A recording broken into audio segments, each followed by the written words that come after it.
Olá pessoal, tudo bem? Meu nome é Thiago Prux, eu sou um dos sócios aqui da Capitalismo, que é uma empresa de análise e recomendações de investimentos, e como é tradicional aos domingos, vou fazer mais um vídeo aí da nossa série Ações para ficar de olho essa semana, onde nós trazemos os destaques dos últimos dias e também aqueles ativos que podem ter uma movimentação diferenciada nos próximos.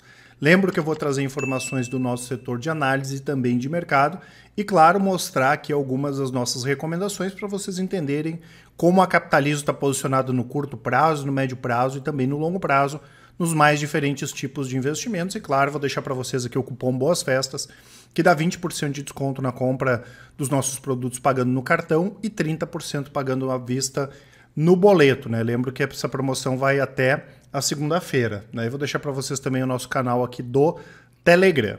Já vindo para a parte aqui de economia brasileira e mundial, na última semana nós tivemos alguns destaques importantes, vendas no varejo dos Estados Unidos, que subiram 8,5% na temporada aí de final de ano em relação ao mesmo período do ano passado, né? Mostrando recuperação forte as vendas do varejo nos Estados Unidos.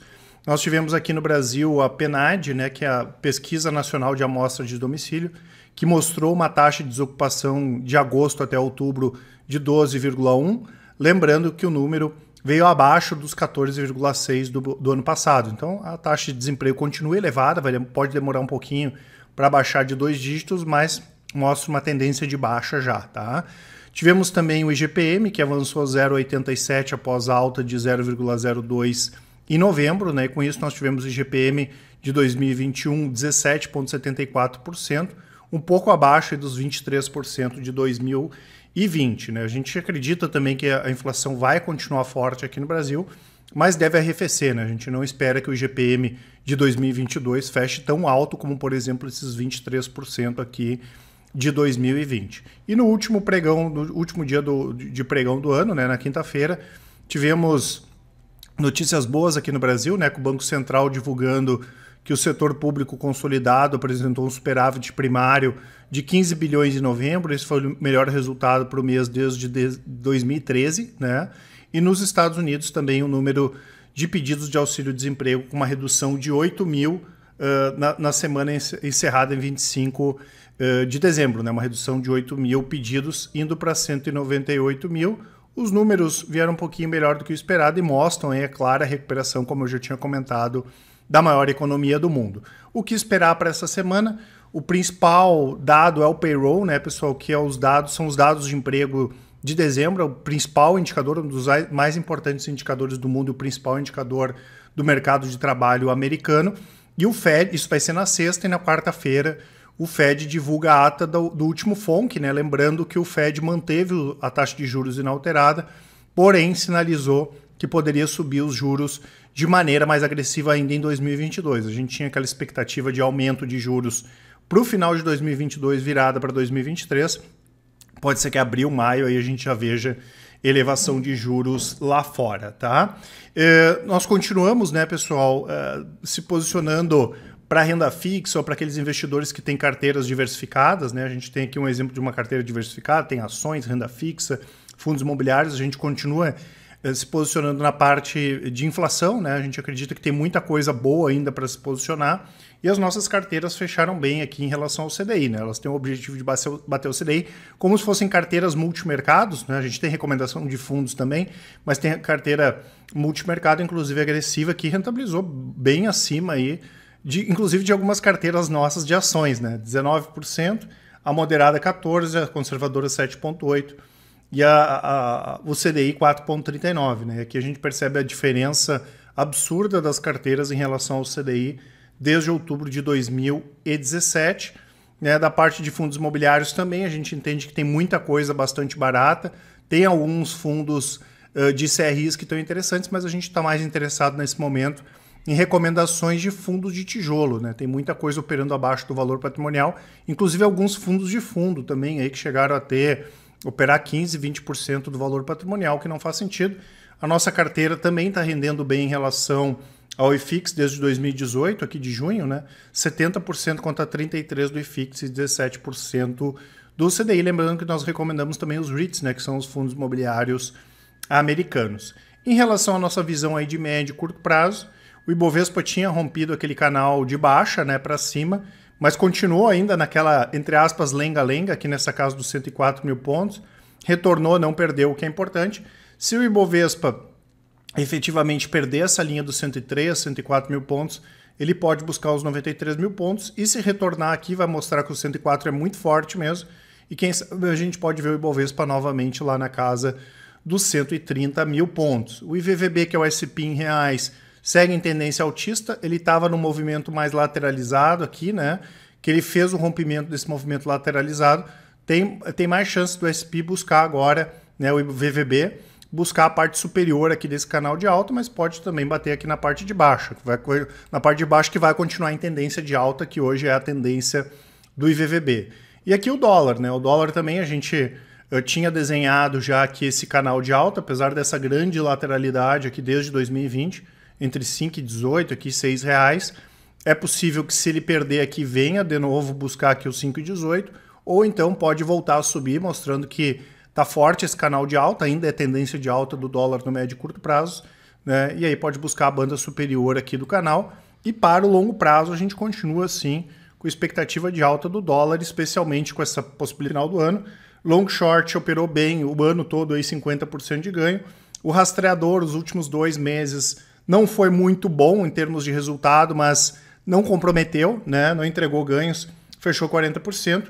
E o swing trade, que a gente estava meio mal até setembro, outubro, performou muito bem agora em novembro e dezembro, fechou com 37% de ganho contra menos 12% do Ibovespa, né? Todas as estratégias aqui performando bem acima do mercado.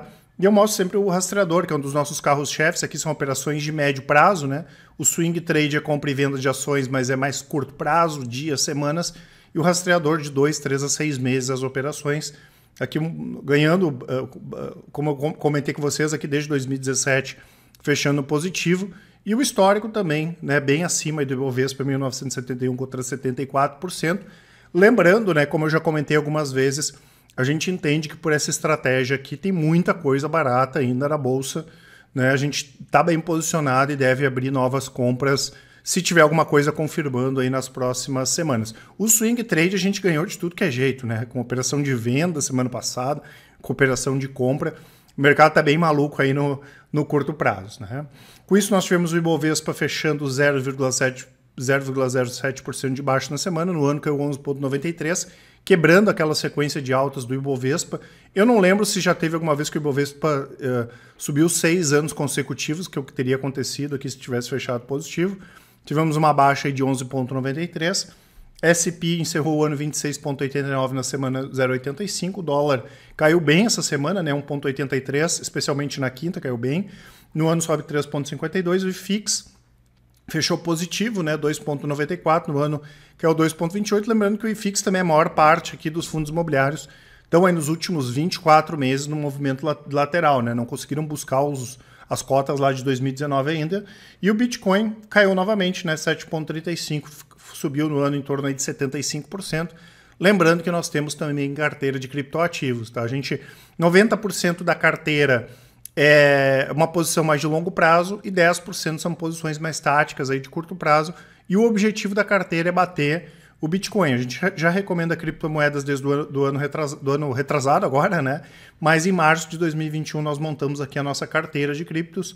Está 92% contra menos 8% do Ibovespa, não, do Bitcoin, né?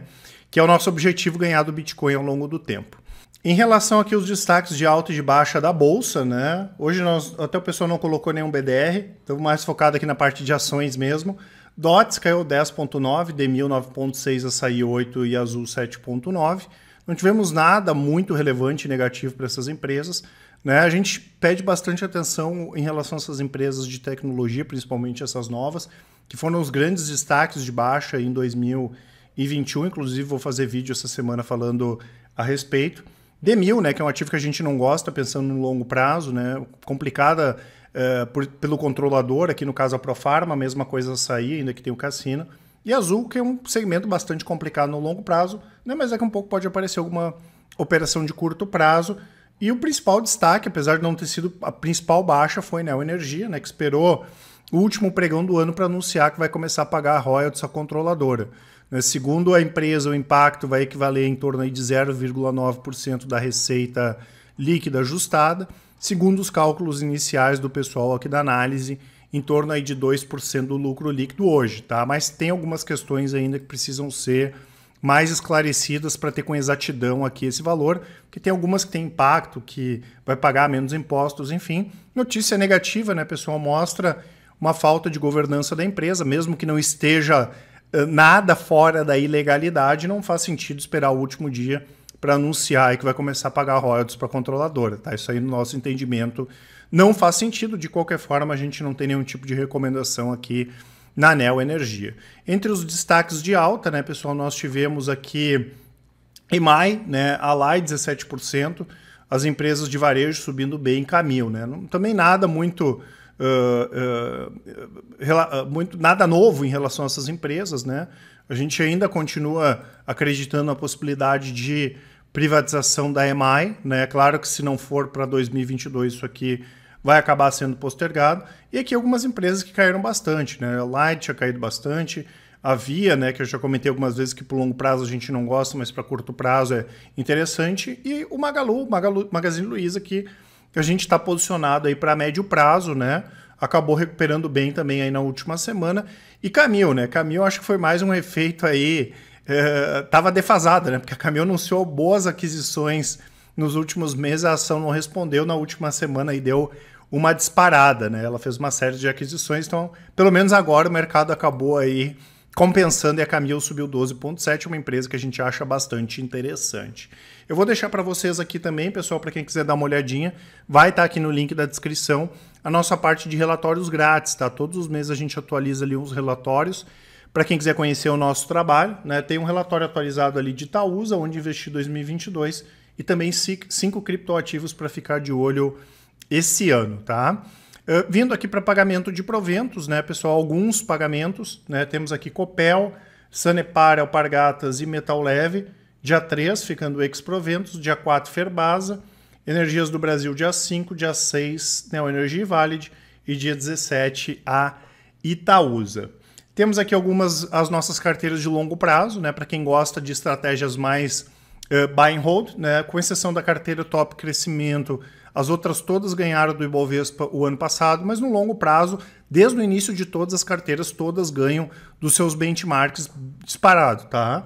A dividendo subiu 22%, Small Caps 21%, Internacional 39%, a carteira de Thiago Prux de longo prazo 25%, a alavancada que tem algumas operações de opções, long short 31%, e a carteira de fundos de ações 10%, tá? Mais uma vez aí fechamos o ano bastante positivo nas carteiras recomendadas, né? E aqui eu mostro só para vocês terem uma ideia, as duas carteiras Thiago Prux, a alavancada e a de longo prazo, que é buy and hold mesmo, para quem gosta de ir acumulando ao longo do tempo ações, as duas ganhando SP, também aqui ganhando do Ibovespa desde abril de 2017. E, né, pessoal, para quem quer começar 2022, né, lembrando que nós temos esse serviço para todos os nossos clientes de análise dos investimentos, né?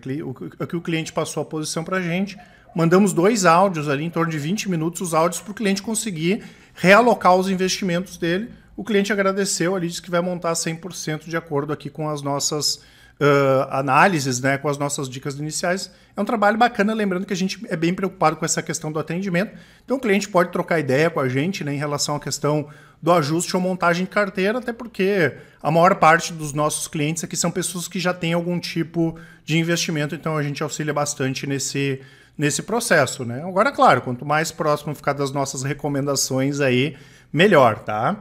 Nós tivemos aqui mais destaques, a Positivo informando que venceu a licitação para produzir e fornecer urnas eletrônicas para o TSE em 2022. Aqui a gente está falando de um faturamento de 1,1 bilhão de reais, né? Inclusive eu fiz um vídeo, acho que foi na sexta-feira, né, falando dos 3, eu vou fazer 2 vídeos, né, falando das 6 principais altas das ações que a gente acompanha aqui, né? Eu falei sobre a Tronox, falei sobre a Unipar e também sobre a Positivo, né, que está entre as 6 altas, as 6 maiores altas das ações brasileiras aí que nós acompanhamos. Tivemos notícia boa aí para a Apple, né, já que a Moody's, que é a agência de classificação de risco, elevou a classificação da Apple para AAA, que é o nível mais alto aí de avaliação. Eles destacaram, né, pessoal, a grande liquidez, a rentabilidade robusta, é uma empresa que tem muito caixa, que gera muito caixa, tem uma base de cliente bastante fiel, né? E também tem uma marca muito, muito boa, né? Tanto que a Apple só não vendeu mais agora porque nós tivemos problemas aí com essa questão dos chips, né? Dos semicondutores, né? E quando a gente vê as perspectivas para a Apple aí nos próximos 2, 3 anos, continua bastante positiva. Boa notícia aqui para a gigante de tecnologia. Nós tivemos aqui a transportadora associada de gás, a TAG, né? Que pertence à ENGIE. A ENGIE assinou 22 contratos para prestação de serviço de transporte de gás. Boa notícia para a ENGIE, né, pessoal, que acertou em cheio aí na compra da TAG. Lembrando, né, que temos uma boa avaliação em relação a essas empresas que vêm diversificando dessas companhias de energia, produção de energia eólica, solar, transmissão e também na parte de gás, especialmente como transporte de gás, que é um mercado bastante interessante, gera muito caixa e essas empresas podem pagar bons dividendos. Aqui tivemos mais notícias negativas, né, em relação a companhias de saneamento. Dessa vez foi a Copasa, que aumentou as provisões de 33 para 217 milhões de reais, as provisões de perda em processo trabalhista ajuizado aqui em 2008, né, que a gente chama aqueles esqueletos no armário, né, que era de um sindicato aqui na época, tá? Negativo aí para a Copasa. Tivemos aqui BB Seguridade com notícia positiva, né? Ela fez um acordo com a Promotiva para venda de produtos de seguros. A Promotiva é uma coligada do Banco do Brasil, que também controla aí a BB Seguridade, e tem mais de 5 mil agentes de crédito, e a BB Seguridade segue, né, focada em aumentar a capilaridade de canais de venda. Notícia positiva para a BB Seguridade. Tivemos aqui a Eternit, que vem fazendo um trabalho legal de reestruturação nos últimos anos, informando, né, que a sua telha de fibrocimento AF140 com tecnologia fotovoltaica teve essa tecnologia homologada pelo Inmetro, né? E essa aqui é a etapa final do processo de registro do novo produto. Notícia boa para a Eternit. Direcional, né, que foi uma das poucas empresas do segmento de construção civil que divulgou bons resultados, sólidos, né? Direcional também é bem forte aí no Casa Verde e Amarelo, no Minha Casa Minha Vida, que é o antigo Minha Casa Minha Vida. E aqui a recompra pode chegar a 10% do total das ações da Direcional, uma recompra bastante relevante, lembrando que diminuindo a quantidade de ações do mercado, a empresa acaba pagando mais dividendos. E uma notícia que foi bastante comentada na última semana, né, pessoal, lá em Sonai teria procurado o BTG para se juntar com o BR Malls, uma aquisição, alguma fusão. Dessa forma, a gente teria a maior empresa aqui do setor de shoppings, né? Seriam mais de 70 imóveis, tá? A grande maioria deles aí bem localizados, são duas empresas que em termos de qualidade hoje estão um pouco abaixo de Iguatemi e Multiplan, por exemplo, mas vinham num processo de reestruturação antes da crise, tá? Lembrando que a gente acha que esse segmento está barato, não só para ações, mas para a parte de fundos imobiliários também, e que faria todo sentido aqui juntar as duas empresas, né? As duas estão bastante baratas e seria legal, sim, a junção das duas companhias, né? Elas, em fatos relevantes, informaram que estão, né, que chegaram a iniciar algum tipo de conversa, sim, teve alguma sondagem, mas nada além disso, tá? Então a gente espera, sim, que tenha alguma notícia nova aí nas próximas semanas. Isso aqui também já é algum tempo aí, já faz alguns anos que o pessoal comenta a respeito disso, tá? Em relação à nossa ação da semana, na semana retrasada e na outra, nós tínhamos trazido 2 semanas consecutivas do Magazine Luiza, que a gente achava que estava num bom ponto de compra, pensando mais para médio prazo, algumas operações semanais. Na última semana nós trouxemos a Vale, né, que a gente entende que está barato, aí também pensando no curto prazo, e dessa vez voltamos a trazer Magazine Luiza, porque ela fez um movimento muito importante na última semana de alta, né, respeitando aqui a casa dos 6,24, e se o mercado voltar a subir, ela pode continuar dando uma estilingada, quem sabe voltar ali para a casa dos 8, dos R$9, né? Então, apesar de não recomendarmos para o longo prazo, para operações mais curtas aí de médio prazo, a gente entende que está muito barato. E claro, para quem gosta de longo prazo, não vai comprar R$6, vai comprar quando? Né? Daí é complicado, né?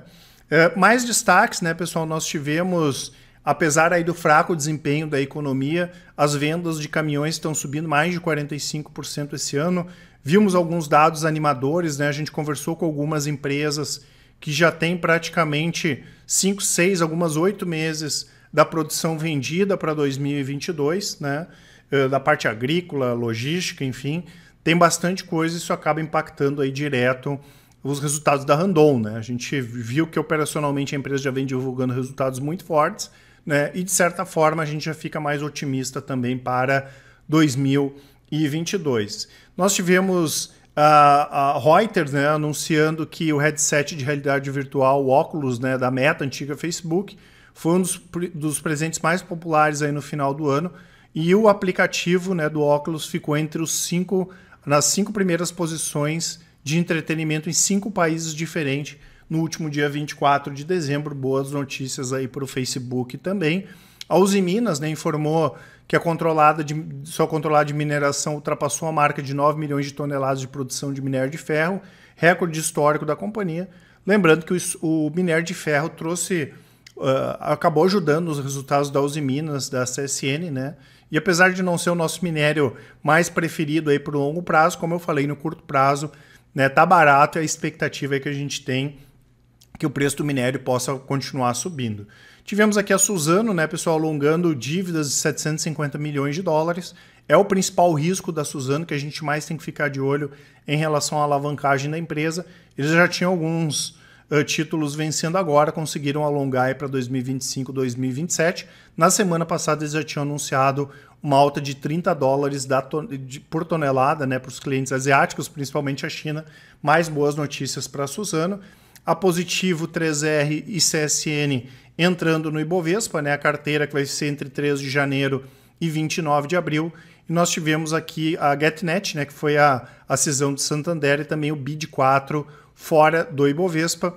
Assim, no total, nós teremos 93 ativos de 90 empresas no Ibov, cada vez mais diversificado, apesar ainda da grande posição em Petrobras, Vale, bancos e Ambev. Tá? E para finalizar, né, pessoal, a Taurus estuda a abertura de uma subsidiária na Arábia Saudita.